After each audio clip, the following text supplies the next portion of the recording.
Olá, sejam todas e todos bem-vindos. Daremos continuidade ao nosso estudo de circunferências, analisando agora a posição relativa de duas circunferências. Consideremos duas circunferências distintas, bem como suas respectivas equações.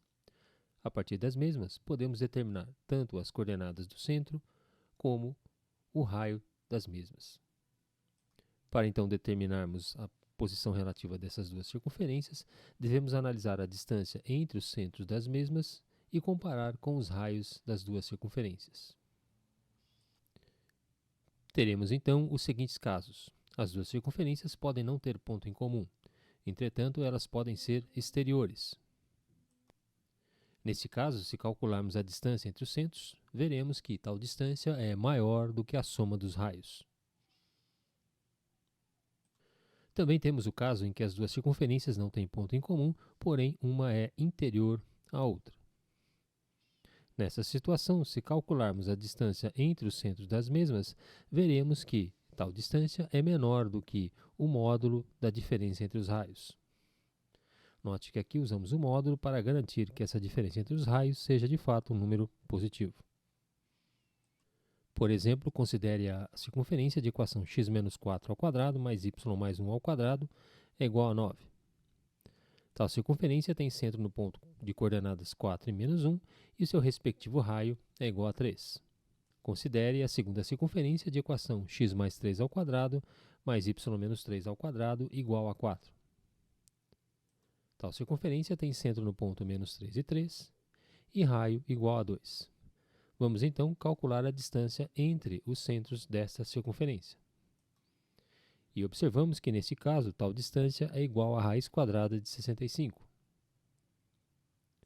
Quando comparamos com a soma dos dois raios, R1 mais R2 igual a 5, percebemos que tal distância é, de fato, maior do que a soma dos raios. Portanto, essas duas circunferências não se intersectam e são exteriores. As duas circunferências também podem ser tangentes, e como no caso anterior, vamos dividir em circunferências exteriores e interiores. Neste caso, tais circunferências são exteriores.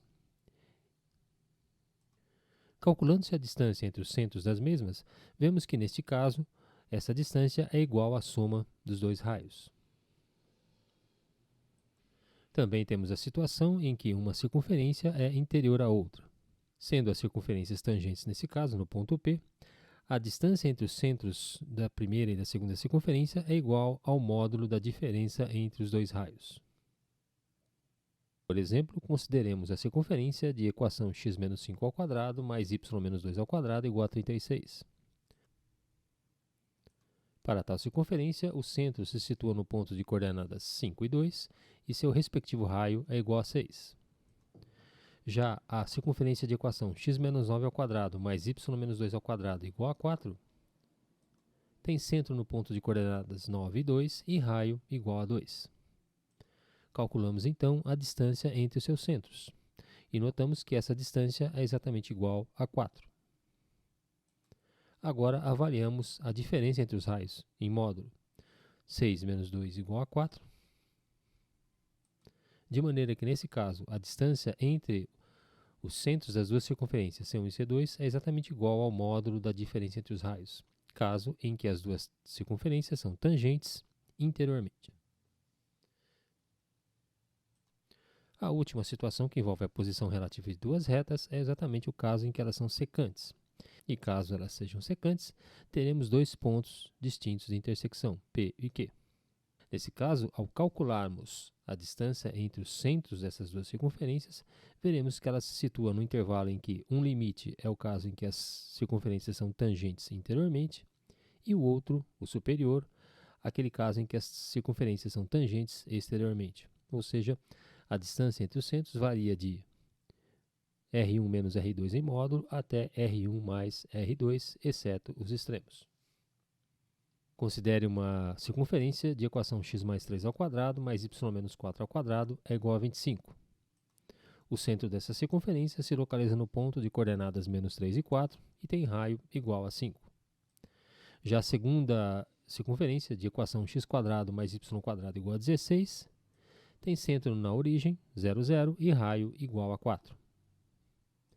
Calculamos a distância entre os dois centros, que neste caso é igual a 5. E avaliamos primeiro a diferença entre os raios, em módulo, igual a 1, e a soma dos raios, nesse caso, igual a 9.